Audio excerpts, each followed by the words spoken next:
आप सभी के लिए पहली बार यूनियन पब्लिक सर्विस कमीशन की तरफ से नर्सिंग की रिक्वायरमेंट का नोटिफिकेशन आउट हुआ है। देखिए, ये वैकेंसी यूपीएससी की तरफ से रहने वाली है, जिसमें ऑल इंडिया के कैंडिडेट फॉर्म फिल कर सकते हैं। और यूपीएससी की तरफ से जब भी कोई रिक्वायरमेंट आती है, ग्रुप ए कैटेगरी की रिक्वायरमेंट होती है, तो इसमें अच्छी खासी ग्रेड भी होता है और सेंट्रल गवर्नमेंट की डायरेक्ट रिक्वायरमेंट होती है। यहाँ पे आपने काफ़ी बार सुना होगा, जो रेलवे के टॉप यहाँ पे कैंडिडेट होते हैं वहाँ पे सिलेक्शन होता है। इसके अलावा जो एसएससी की जो टॉप कैंडिडेट हैं, चाहे आईएएस हो चाहे आईपीएस हो, या इससे जो नीचे भी कर्मचारी होते हैं, यूपीएससी के ही द्वारा यहाँ पे आते हैं। यानी आज सेंट्रल गवर्नमेंट की सबसे बड़ी बॉडी है यूपीएससी की तरफ से आपकी नर्सिंग की पहली बार रिक्वायरमेंट आई है। तो क्या रिक्वायरमेंट है, क्या कैंडिडेट, कौन कौन से कैंडिडेट है जो फॉर्म फिल कर सकते हैं, क्या एलिजिबिलिटी रहने वाली है, पूरी इस वीडियो में लास्ट तक बात करेंगे। और अगर कोई भी डाउट रह जाता है तो सिंपली आप कमेंट सेक्शन में कमेंट कर सकते हैं, वहाँ पे भी हम आपको आंसर ज़रूर प्रोवाइड कर देंगे। बाकी जो भी कैंडिडेट यहाँ पे अगर एलिजिबल हों, इसका नोटिफिकेशन चाहिए तो व्हाट्सएप पे प्रोवाइड कर देंगे, या लिंक सीधा डिस्क्रिप्शन में मिलेगी, आप वहाँ से जाके पूरा नोटिफिकेशन रीड कर सकते हैं। हम आपको वही रिक्वायरमेंट बताते हैं जिसके एप्लीकेशन फॉर्म स्टार्टिंग आते हैं या कोई भी ऑफिशियली नोटिस आता है। तो ये ऑफिशियली नोटिस रिलीज हो चुका है, एप्लीकेशन फॉर्म स्टार्ट है, तो अगर एलिजिबल हैं तो आप लोग फॉर्म जरूर फिल कर देना जाके। बाकी अगर इसी तरह की सेंट्रल गवर्नमेंट की खासकर नर्सिंग की कहीं से भी कोई भी रिक्वायरमेंट आए, चाहे एक वैकेंसी हो 1000 वैकेंसी हो, पर्टिकुलर आपको इस चैनल के माध्यम से बताया भी जाता है। इसके लिए हमने कई बार बताया, चैनल को सब्सक्राइब जरूर कर लेना, बेल आइकन ऑल पे कर लेना। बेल आइकन ऑल पे कर लोगे तो आने वाली जो भी रिक्वायरमेंट होती हैं, कहीं से भी कोई भी रिक्वायरमेंट आपको टाइम टू टाइम पता चल जाता है। इसके लिए बेल आइकन ऑल पे आप लोग जरूर क्लिक कर लेना। और अगर अप्लाई करना चाहते हो तो लिंक डिस्क्रिप्शन में पड़ जाएगी, आप डायरेक्ट अप्लाई कर पाओगे। ये पूरा पीडीएफ हम आपको इनकी ऑफिशियल वेबसाइट में भी मिल जाएगा, या व्हाट्सएप टेलीग्राम में, दोनों में से कहीं भी आपको प्रोवाइड कर देंगे। चलिए बात करें क्या रिक्वायरमेंट आने वाली है, कौन कौन से कैंडिडेट हैं जो फॉर्म फिल कर सकते हैं। तो हमने आपको जैसे बताया, ये यूपीएससी की सबसे बड़ी बॉडी की तरफ से रिक्वायरमेंट है। वैकेंसी नंबर की बात करें तो ये आपका वैकेंसी नंबर रहने वाला है, यानी आप अपने ब्राउज़र में टाइप भी करोगे यूपीएससी के आगे तो ये आपके आगे पूरा एप्लीकेशन फॉर्म ओपन हो जाएगा। पोस्ट की बात करें तो नर्सिंग ट्यूटर की रिक्वायरमेंट आने वाली है। कौन सी बॉडी कंडक्ट कराएगी, तो ministry of health and family welfare की तरफ से आपकी रिक्वायरमेंट आने वाली है।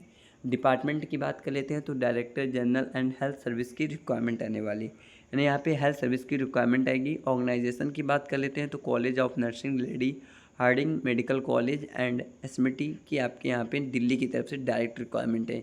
यहाँ ये आपको जो बॉडी दिख रही है आपकी यहीं पे जॉब लोकेशन रहने वाली है। आगे बात कर लेते हैं कितनी टोटल पोस्ट रहने वाली है, तो टोटल आपकी 19 वैकेंसी रहने वाली हैं, जो ग्रुप ए कैटेगरी की रिक्वायरमेंट होती हैं। यानी आपकी यहाँ पे जो स्टार्टिंग सैलरी होती है 1,20,000 से लेके आपकी स्टार्टिंग में हाई सैलरी होती है। तो लेवल 9 का ग्रेड पे लगता है। टोटल 19 पोस्ट रहने वाली है।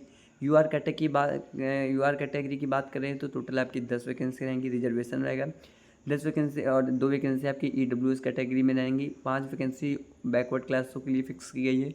2 वैकेंसी आपकी शेड्यूल कास्ट के लिए है, और आपकी 1 वैकेंसी विकलांग कैटेगरी के लिए रिजर्व की गई है। बाकी यहाँ पे किस हिसाब से रिजर्वेशन रहने वाला है विकलांग कैटेगरी के लिए आपको क्लियर आउट बताया गया है। अब बात कर लेते हैं यहाँ पे क्या क्वालिफिकेशन रखी गई है, क्या ग्रेड पे आने वाला है। तो जैसा बताया हमने, लेवल 10 या लेवल 11 का ग्रेड पे लगता है। ये लेवल 10 का 56,000 आपको यहाँ पे दिख रहा होगा, पर यहाँ पे जो जैसे आप जानते हैं आपके नॉर्थ में सब सेलेक्शन होता है, लेवल 7 का ग्रेड पे लगता है, और वहाँ पे आपकी 70 से लेकर 78,000 आपकी स्टार्टिंग सैलरी होती है, जो आपको हाथ में मिलती है। तो यहाँ पे जो आपकी लेवल 10 का ग्रेड पे अप्रॉक्सीमेटली 1,20,000 से लेकर 10,000 आपकी स्टार्टिंग सैलरी रहने वाली है। बाकी लास्ट में आपकी हाई सैलरी होती है, क्योंकि ये ग्रुप ए कैटेगरी की रिक्वायरमेंट होती है। आगे बात कर लेते हैं एज लिमिट क्या रहने वाली है। तो ये एज लिमिट सेंट्रल गवर्नमेंट की रिक्वायरमेंट है, तो आपके यहाँ पे 35 ईयर एज लिमिट रखी गई है जनरल वालों के लिए। ईडब्ल्यूएस कैंडिडेट के लिए 40 साल तक हो जाएगा, शेड्यूल कास्ट वालों के लिए। बाकी अगर 38 साल आपकी ओबीसी के लिए रहने वाला है, यानी 35 यूआर कैटेगरी के लिए रहने वाला है। अगर आप ओबीसी से हैं तो 38 साल आपको एज रिलैक्सेशन मिलेगा। अगर आप यहाँ पे एससी एसटी हैं तो आपको 5 साल और मिल जाते हैं, तो टोटल 40 साल एज रिलैक्सेशन हो जाता है। इसके बाद बात करें तो एजुकेशन क्वालिफिकेशन क्या रहती है, क्योंकि मोस्ट इंपॉर्टेंट होता है किसी भी रिक्वायरमेंट में एजुकेशन क्वालिफिकेशन। क्वालिफिकेशन से बात कर लेते हैं। पहले तो आप अगर रजिस्टर्ड नर्सिंग है तो तभी आप यहाँ फॉर्म फिल कर पाएंगे। अगर आपका रजिस्ट्रेशन नहीं हुआ है तो आप फॉर्म नहीं फिल कर पाएंगे। काफ़ी बार मैंने बताया भी है, बार बार कमेंट आते हैं, तो इसलिए हम आपको दोबारा क्लियर कर दें। अगर आपका रजिस्ट्रेशन नहीं हुआ है तो आप गवर्नमेंट में ही नहीं, प्राइवेट में भी आप अपना यहाँ प्रैक्टिस नहीं कर सकते हो। तो अगर फॉर्म फिल करने लास्ट डेट से पहले भी अगर आप रजिस्टर्ड आ जाता है तो आप यहाँ पे फॉर्म फिल कर पाओगे।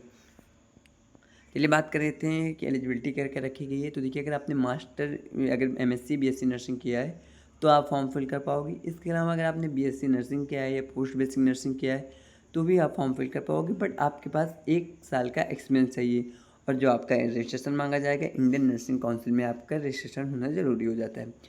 अभी नंबर बी पे बात कर लेते हैं। अगर आप यहाँ पे रजिस्टर्ड नर्स हैं मिडवाइफरी में स्टेट नर्सिंग काउंसिल या सेंट्रल नर्सिंग काउंसिल, तभी भी आप यहाँ पे फॉर्म फिल कर पाएंगे।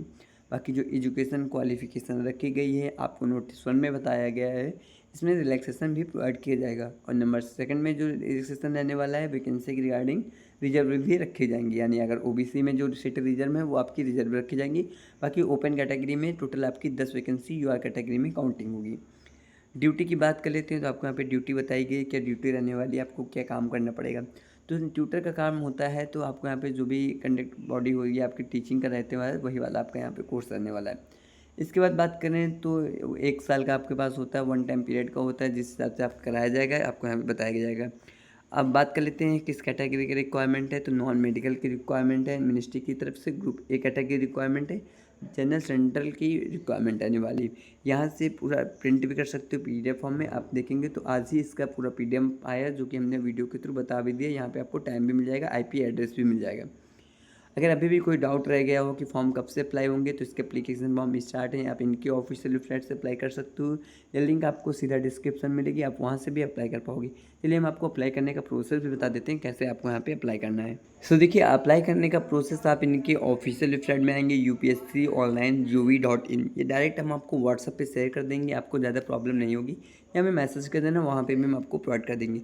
पहले तो आपको यहाँ पे एक बार रजिस्ट्रेशन करना पड़ेगा, जिसे हम लोग 1 टाइम रजिस्ट्रेशन बोलते हैं। ऑलरेडी रजिस्टर्ड हो तो इस पर कर लेना। बाकी अगर पहली बार यूपीएससी में कोई फॉर्म फिल कर पा रहे हो तो आपको न्यू रजिस्ट्रेशन पे पहली बार क्लिक करना है। यहाँ पे क्लिक करोगे तो जो भी एप्लीकेशन फॉर्म स्टार्ट है तो आप फॉर्म फिल कर पाओगे। बाकी जो वैकेंसी नंबर रहने वाला है आप यहाँ से जाके नंबर मैच कर लेना, जो साइड में दिखा था वहाँ से जाके आपको अप्लाई नाउ का भी ऑप्शन दिखेगा, डायरेक्ट आप वहाँ से अप्लाई कर पाओगे। बाकी न्यू रजिस्ट्रेशन में क्लिक करोगे, जो भी डिटेल आए सिंपल से डिटेल फिल कर देना, आपको लॉगिन का ऑप्शन आएगा, लॉगिन कर लेना। बाकी इसमें काफ़ी सारी एप्लीकेशन फॉर्म स्टार्ट होते हैं, अलग अलग कैटेगरी में रिक्वायरमेंट आती हैं। तो अपना वैकेंसी नंबर जो भी था आप वही अपना वैकेंसी नंबर क्लिक करना है। बाकी ये स्टार्टिंग में ही आपको मिल जाएगा, वहाँ से जाके अप्लाई नाउ पे क्लिक करोगे, डायरेक्ट आप यहाँ पे एलिजिबिलिटी क्राइटेरिया पढ़ोगे। इसके बाद प्रिंट आगे बढ़ जाना और यहाँ पे आगे बढ़ने के बाद फिर नेक्स्ट कर देना। नेक्स्ट करने के बाद आप नेक्स्ट पे प्रोसीड कर लेना जाके। जैसे प्रोसीड करोगे रजिस्ट्रेशन नंबर फिल करना पड़ेगा, पासवर्ड फिल करना पड़ेगा। रजिस्ट्रेशन नंबर आईडी कहाँ से मिलेगी, तो हमने आपको जैसे बताया था, यहाँ साइड में आपको एक रजिस्ट्रेशन नंबर का ऑप्शन था न्यू रजिस्ट्रेशन, वहाँ पे करोगे रजिस्ट्रेशन फिल करना पड़ेगा, वहीं पे आपको पासवर्ड आपका बनेगा, पासवर्ड फिल कर देना। अगर रजिस्ट्रेशन नंबर भूल जाते हो, पासवर्ड भूल जाते हो, तो आपको यहाँ पे रिफ्रेश का भी आएगा, अपनी ईमेल आईडी से जाके अपना यहाँ पे जाके फॉरवर्ड भी कर लेना।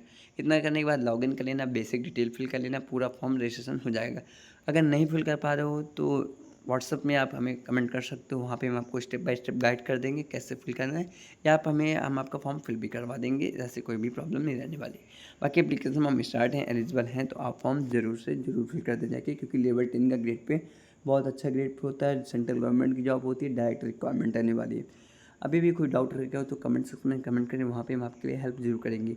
बाकी इसी तरह की कहीं से भी कोई भी नर्सिंग की रिक्वायरमेंट आती है, मिस आउट ना हो इसके लिए बेल आइकन ऑल पे ज़रूर क्लिक कर लेना। तो मिलते हैं नेक्स्ट रिक्वायरमेंट के साथ, कोई बड़ी वैकेंसी के साथ। जब तक के लिए थैंक यू वेरी मच।